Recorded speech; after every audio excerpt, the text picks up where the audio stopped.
Bonjour tout le monde, j'espère que vous allez bien. Nous sommes toujours dans l'unité numéro 5, sous le thème sécurité et code de la route. Aujourd'hui, on va voir une nouvelle leçon intitulée le pluriel des noms composés. C'est une leçon d'orthographe. Avant de commencer, je vous donne quelques exemples pour bien comprendre qu'est-ce qu'un nom composé. Lisons ensemble les mots un porte-clés, un rond-point, un portefeuille, un couvre-lit. On répète.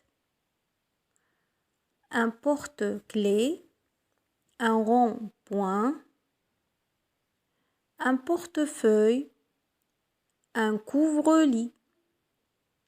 Donc, vous pouvez voir qu'un nom composé se compose de deux mots séparés par un trait d'union. Pour bien comprendre, je vous donne d'autres exemples. Un coffre-fort, un porte-bagages, une avant-cour, une porte-fenêtre. On répète. Une avant-cour, un coffre-fort, un porte-bagages, une porte-fenêtre. Regardons le nom composé suivant. Une porte-fenêtre. Il se compose de deux mots. Le premier mot, une porte. Le deuxième mot, une fenêtre. Donc, la nature du mot porte, c'est un nom. Et une fenêtre, aussi un nom. Le deuxième mot, un porte-bagages. Il se compose de deux mots. Le premier mot, un porte, et le deuxième mot, bagage. La nature du premier mot, il s'agit d'un verbe. Il vient du verbe porter. Et le deuxième mot, il s'agit d'un nom. Prenons l'exemple suivant, un rond-point. Le mot rond-point, il se compose de deux mots, rond et point. La nature du premier mot, un rond,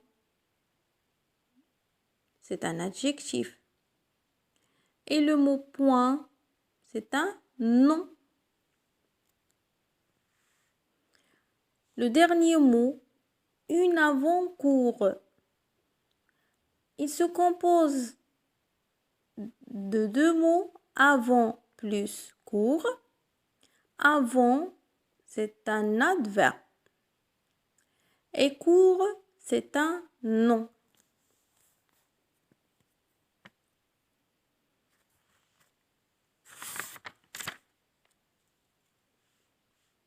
Regardons maintenant la liste jaune. Une porte-fenêtre, un rond-point, une avant-cour, un porte-bagages. La deuxième liste,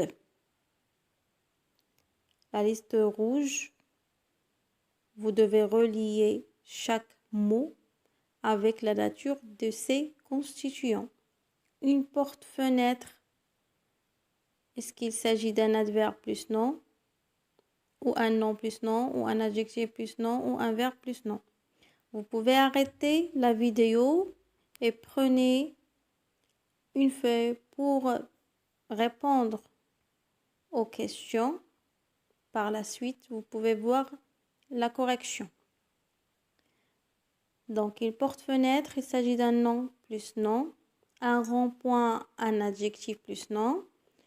Une avant-cour, avant, c'est un adverbe plus nom. Et le dernier mot, porte-bagages, verbe plus nom. Donc, pour faire le pluriel des noms composés, c'est très facile. Il faut juste trouver la nature grammaticale des mots qui le composent. Les noms prennent toujours la marque de pluriel, soit S, soit X. Les adjectifs prennent toujours la marque du pluriel, soit S, soit X. Mais les verbes et les adverbes restent invariables. Appliquons ce que nous avons vu sur les mots suivants. Une porte-fenêtre, il s'agit d'un nom plus nom. D'accord? Le pluriel de ce mot, donc, devient des portes-fenêtres avec S pour à la fin pour le mot porte et pour le mot fenêtre. Le deuxième mot composé, un rond-point. Donc, il s'agit d'un adjectif plus un nom. Donc, ils prennent toujours la marque de pluriel. Le mot devient des ronds-points. Rond avec S et point avec S.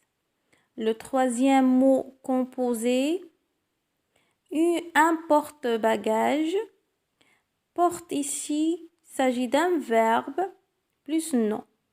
La règle dit, le verbe reste invariable et le nom avec S, des porte-bagages, S avec S à la fin dans le mot bagage.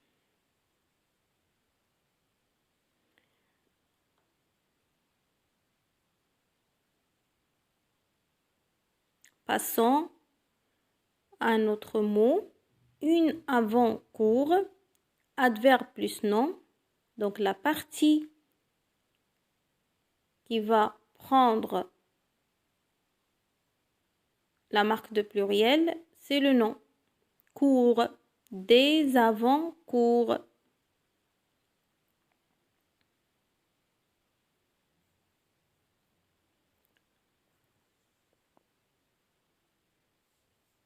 On mémorise.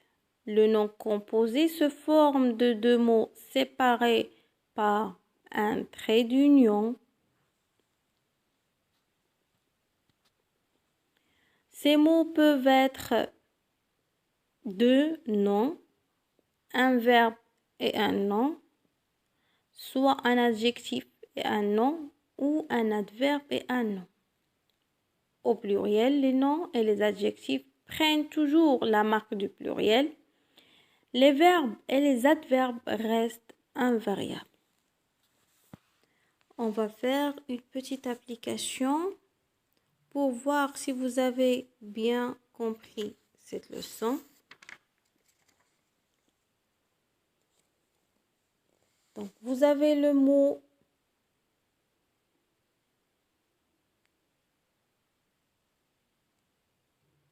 donc, prenez une feuille s'il vous plaît pour répondre.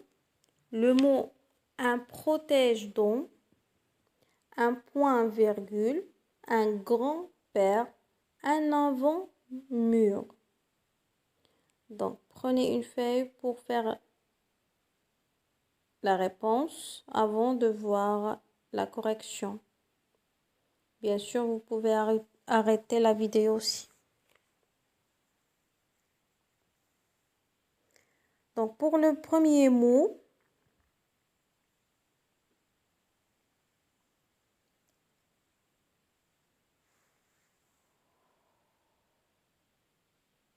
un protège-dents, il s'agit d'un verbe plus nom. Le verbe reste invariable et le nom, on ajoute S à la fin. Un point-virgule, il s'agit d'un nom plus nom. Donc les deux portent la marque de pluriel. Des points-virgules, S à la fin du point et S à la fin de virgule. Un grand-père. Grand, c'est un adjectif. Père, c'est un nom. Donc, les deux prennent S à la fin. Des grands-pères. Grand avec S et père avec S. Le dernier mot, un avant-mur. Avant, adverbe plus nom. Avant reste invariable. Mur avec S à la fin. Des avant, mur. J'espère que vous avez bien compris la leçon. À une autre vidéo. Au revoir.